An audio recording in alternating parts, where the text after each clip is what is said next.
This is not what you think. Power in America was never in one place. It was split into invisible layers. Government, money, military, information. This is the system they never explained. In the heart of Washington, D.C., beneath marble domes, behind closed doors, and within halls that have witnessed centuries of debate and decision-making, one of the most influential systems of power in human history continues to operate. For more than 200 years, the United States has developed a unique political structure, one designed not to place absolute authority in the hands of a king, a dictator, or a single institution, but to divide power among competing centers. It is a system built on an idea that has shaped the American experiment from the very beginning, that power must always be limited by other power. But where does power in America truly reside? To understand modern America, we must first travel back to the late 18th century. To a revolution that gave birth not only to a nation, but to a completely new vision of government. The story begins in 1776. 13 British colonies along the eastern coast of North America declared their independence from the British Empire. Their rebellion was driven by many factors: disputes over taxation, representation, political authority, and the belief that a distant monarchy should not rule a free people. The Revolutionary War that followed was not simply a battle for independence. It was a struggle over a larger question. How should power be organized in a free society? The American revolutionaries had fought against the authority of a king. Therefore, after victory, they faced a historic challenge. How could they create a government strong enough to survive while ensuring that it could never become another monarchy? Their first attempt was the Articles of Confederation, adopted in 1781. This system intentionally created a weak central government because the former colonies feared concentrated authority. However, the national government had very limited powers. It could not effectively collect taxes, regulate commerce between states, or respond efficiently to national crises. The weaknesses of this arrangement quickly became clear. In 1787, political leaders gathered in Philadelphia for what became the Constitutional Convention. Figures such as George Washington, James Madison, Benjamin Franklin, and Alexander Hamilton debated the future of the young nation. Their solution was revolutionary. A government based on the separation of powers. Instead of concentrating authority in a single ruler, they divided government into 3 separate branches, each with its own responsibilities and the ability to limit the others.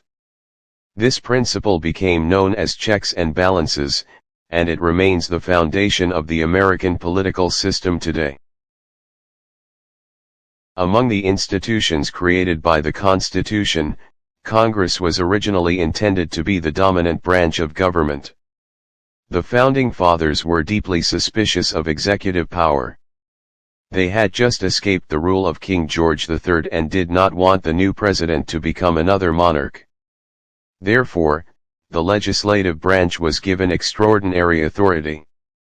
Congress was divided into 2 chambers, the House of Representatives, designed to represent the people directly, and the Senate, created to represent the interests of the individual states. Together, these institutions were given the power to create laws, control government spending, approve taxation, regulate commerce, declare war, and oversee the actions of the executive branch. The power of Congress is often described as the power of the purse. Without congressional approval, the federal government cannot spend money or maintain many of its activities. Throughout the 19th century, Congress remained one of the most powerful institutions in American political life. Great national debates over territorial expansion, slavery, economic development, and the future direction of the country took place beneath the dome of the Capitol. The Capitol building became more than a place where laws were written. It became a symbol of the belief that political authority should come from representation and public debate. However, as America expanded into an industrial and global power, the balance of power slowly began to change. In the early years of the American Republic, the presidency was designed to be powerful, but carefully restrained. The Constitution granted the president significant responsibilities, to enforce the laws passed by Congress, manage the executive branch, conduct foreign relations, and serve as commander-in-chief of the nation's military forces. Yet the architects of the Constitution intentionally avoided creating an elected king. They surrounded the office with limitations, requiring cooperation with Congress and subjecting presidential actions to constitutional review. However, history would gradually transform the presidency into one of the most powerful political offices in the world. The first great expansion of presidential authority came during times of national crisis. During the Civil War of the 1860s, President Abraham Lincoln exercised extraordinary executive powers to preserve the Union. The conflict demonstrated that, in moments of existential danger, the nation often looked toward the president for decisive leadership. The 20th century accelerated this transformation. During the Great Depression, President Franklin D. Roosevelt dramatically expanded the role of the federal government through the New Deal, a series of economic and social programs designed to stabilize the country and provide relief to millions of Americans. Soon after, the Second World War elevated the United States into a global military and economic superpower. The president was no longer only the leader of a nation, he became a central figure in international diplomacy, military strategy, and global decision-making. The Cold War further strengthened the executive branch. For nearly half a century, the constant rivalry between the United States and the Soviet Union required rapid decisions involving nuclear weapons, military alliances, intelligence operations, and international crises. As America's global responsibilities grew, so did the size of the executive bureaucracy. The White House became the center of a vast network of departments, agencies, advisors, military commanders, and intelligence officials. Today, the President of the United States commands the most advanced military force in history, oversees a government employing millions of people, negotiates with world leaders, and influences events across the globe. Yet even the most powerful president remains constrained. Congress controls funding, can investigate executive actions, and possesses the authority to impeach and remove presidents under constitutional circumstances. The courts can review executive decisions and determine whether they comply with the Constitution. The American presidency is therefore a paradox, an office of immense power, continuously surrounded by institutional limits. In America's system, strength and restraint exist side by side. Unlike the president, Supreme Court justices do not campaign before the public. They do not command armies. They do not control budgets. They rarely appear before cameras. Yet their decisions can transform the direction of an entire nation. The Supreme Court is the highest judicial authority in the United States and serves as the ultimate interpreter of the Constitution. Its influence grew significantly in 1803 with the landmark case of Marbury v. Madison. Through this decision, the court established the principle of judicial review, the authority to declare laws or government actions unconstitutional. This power gave the judiciary a remarkable role within the American system. Over the centuries, the Supreme Court has ruled on some of the nation's most controversial and defining questions: the limits of government authority, the rights of individuals, the relationship between federal and state power, and the interpretation of constitutional freedoms. Its decisions have affected nearly every aspect of American society, including civil rights, freedom of speech, criminal justice, elections, economic regulation, and social policy. Because Supreme Court justices are appointed for life, they are intended to remain independent from immediate political pressures. Supporters argue that this independence protects constitutional principles and prevents temporary political majorities from violating fundamental rights. Critics, however, argue that lifetime appointments can give unelected judges enormous influence over political and social issues for generations. The Supreme Court does not possess the power of the sword or the power of money. It possesses something more subtle: the power to define what the Constitution means. For more than 2 centuries, the American system has officially been organized around 3 branches of government: Congress, the Presidency, and the Supreme Court. But modern power is rarely confined within official institutions. Beyond the marble buildings of Washington lies another network of influence. A world of military strategy, intelligence gathering, financial strength, corporate influence, media narratives, and technological control. These institutions do not govern America in the constitutional sense. They do not write laws or issue judicial decisions. Yet their ability to shape information, influence public opinion, provide expertise, allocate resources, and affect political outcomes has made them essential parts of the broader landscape of American power.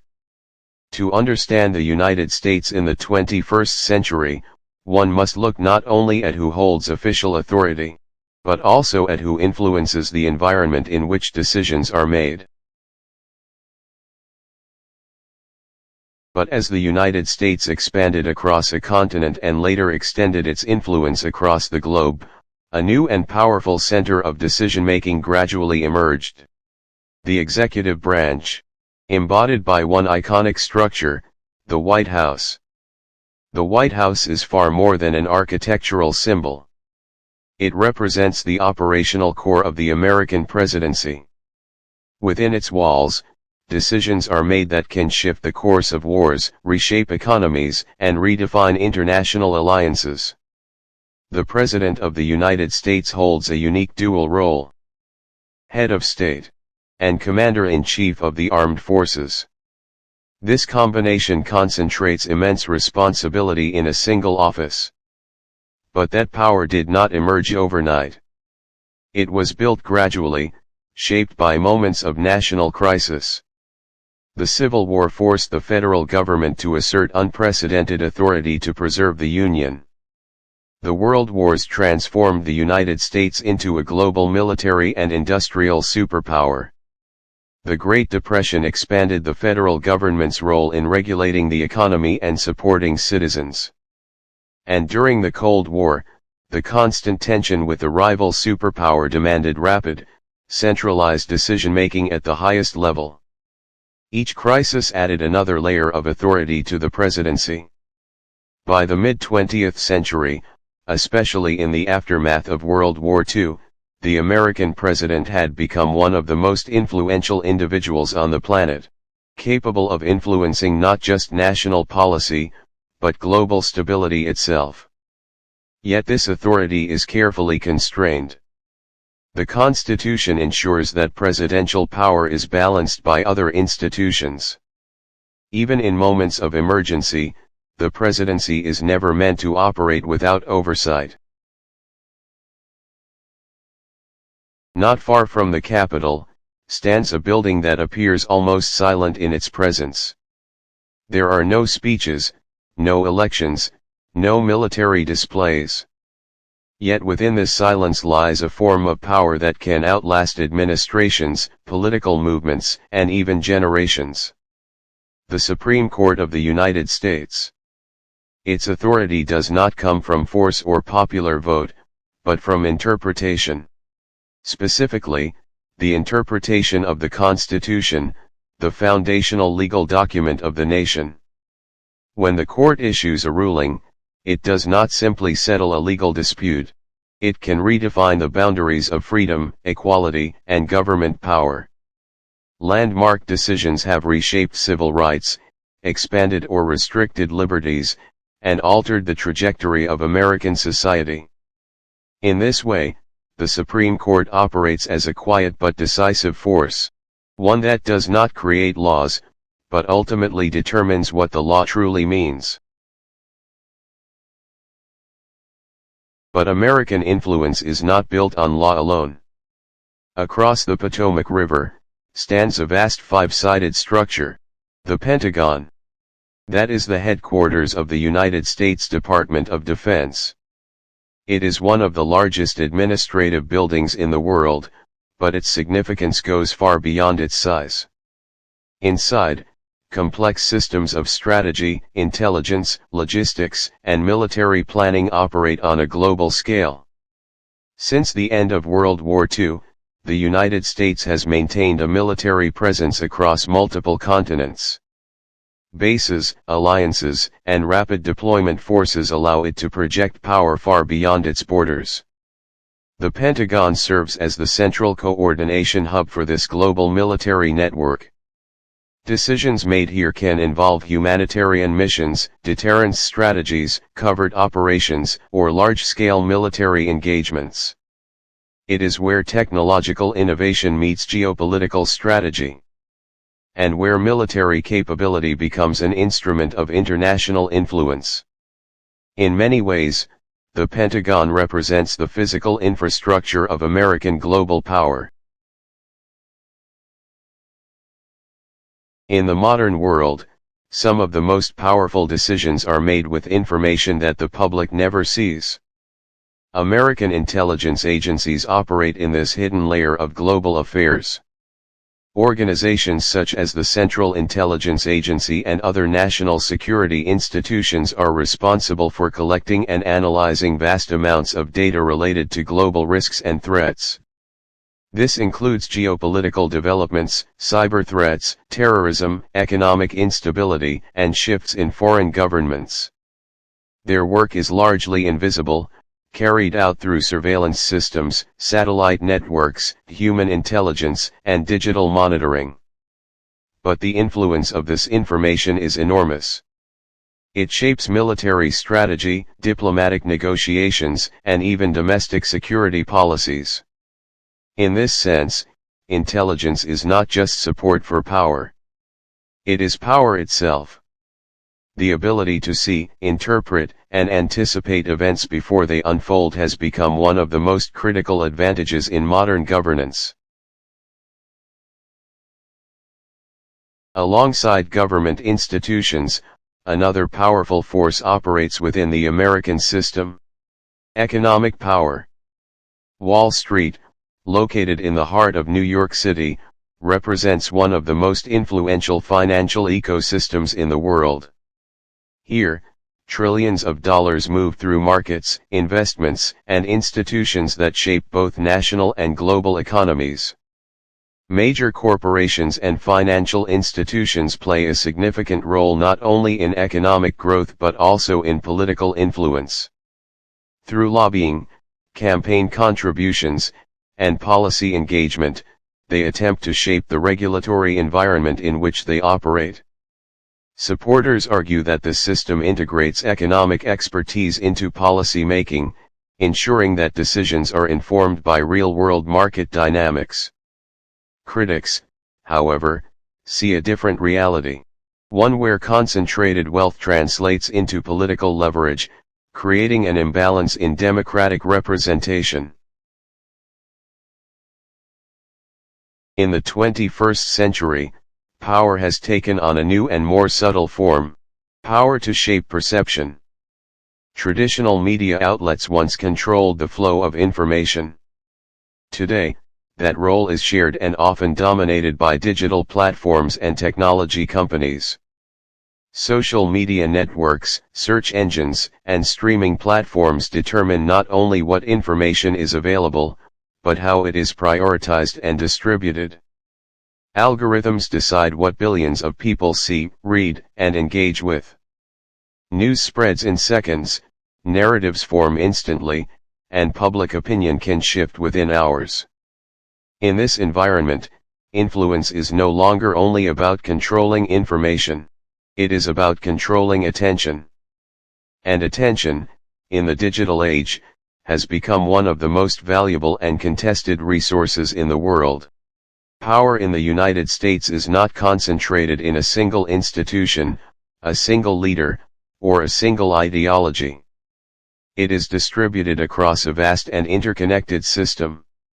From the dome of the Capitol, where laws are debated and passed, to the Oval Office, where executive decisions are made, to the Supreme Court, where the meaning of those laws is interpreted, to the Pentagon, where military strategy is designed, to Wall Street, where economic forces are shaped, and to Silicon Valley and global media networks, where information itself is controlled and distributed.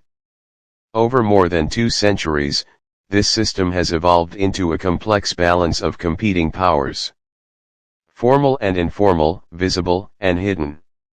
It is not a system defined by absolute control, but by constant tension, negotiation, and adjustment.